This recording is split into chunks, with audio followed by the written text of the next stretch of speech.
Sigmund Freud believed that the power of the uncanny came from placing the strange inside something that would otherwise be ordinary. Dolls, wax figures, settings, scenarios, people that are just off. It's the familiar, but just strange enough to feel wrong, and it makes us anxious. I couldn't help thinking of the uncanny as I played Little Nightmares 3. A sense of creeping dread pervaded my time with it, but I also found myself compelled to push forward, see more, and unravel the mysteries of its world. It's a fine line to walk, but during my hour-long play session with the game, Little Nightmares 3 pulled it off, and left me wanting more when the thank you for playing screen informed me my time was done.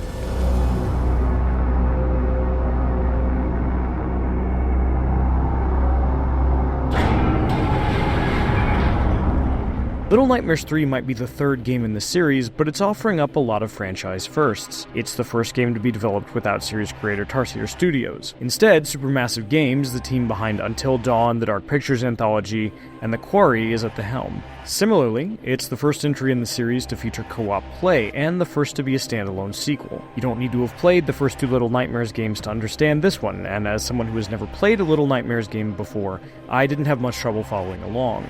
The first thing I noticed about Little Nightmares was the way it builds atmosphere.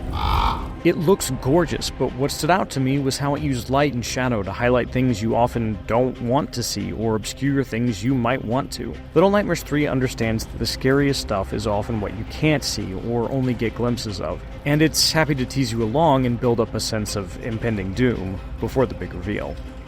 Then there's the audio design. Little Nightmares 3 makes great use of environmental sounds and ambient noise to ratchet up the tension, whether it's the soft sound of footfalls or the creaking of an old board that might be just stable enough to get you across a gap. Little Nightmares 3 uses what you hear in the environment to keep you on your toes, and that ambient noise? Genuinely creepy. Little Nightmares 3 follows Lo and Alone, two kids desperately searching for a way out of nowhere. Lo and Alone didn't speak in the sections I played, but you get a feel for their relationship in the little moments where they check in on each other or help each other up. These two characters clearly know and care for one another, and there's a tenderness in these small moments that sells that. I hope it lasts, but this is a horror game. A lot can go wrong. No matter who you play as, you'll be doing a lot of the same things, jumping over obstacles, pushing blocks, navigating narrow pathways, over very long drops, and generally solving puzzles so you can delve deeper into the spiral. But what makes them interesting is their equipment. Alone has a wrench that she can use to turn cranks, activate switches, and even break down walls. Lo, on the other hand, wields a bow that allows him to hit switches from a distance, scare away birds carrying a key you might need, or shoot down a crate hanging by a thread from the ceiling.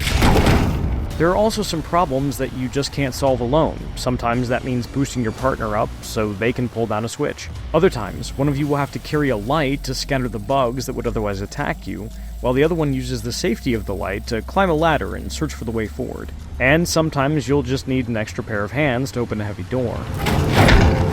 The puzzles I saw in Little Nightmares 3 weren't necessarily hard, but they always made sure my partner and I were working together and communicating. Little Nightmares 3 works fine without another player.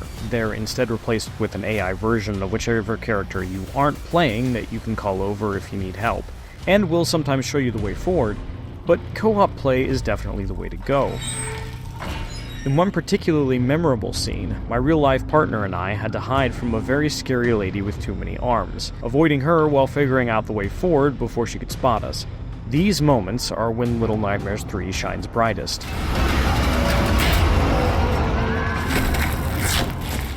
I'd be remiss if I didn't touch on the environments that makes this all possible. I saw two parts of the spiral in my time with Little Nightmares 3. The first was the candy factory, a monstrosity of an installation that was deeply uncomfortable to navigate because we knew we weren't alone.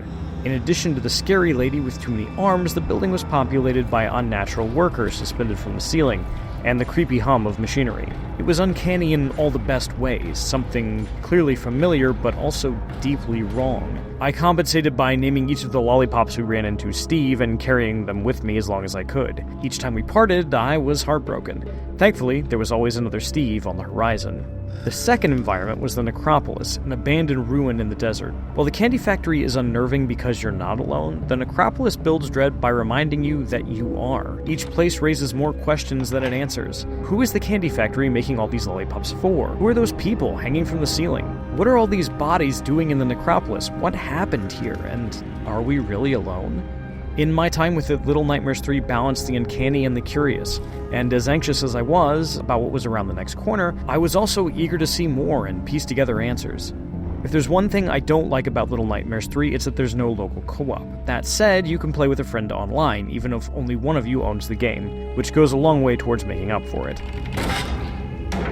When my time with Little Nightmares 3 ended, I was sad to say goodbye to Low and Alone, but eager to visit the earlier games and see what I'd missed. Little Nightmares 3 is disquieting in the way horror should be, while being an engaging co-op game that motivates you to push through the tension to see what's around the next corner. In fact, you might even call the balance uncanny. If Supergiant Games can continue to walk that line, Low and Alone are going to have a compelling journey indeed. I just hope they make it. For more on Little Nightmares 3, don't miss the original reveal trailer and the gameplay overview trailer. And for everything else in the world of video games, stick with IGN.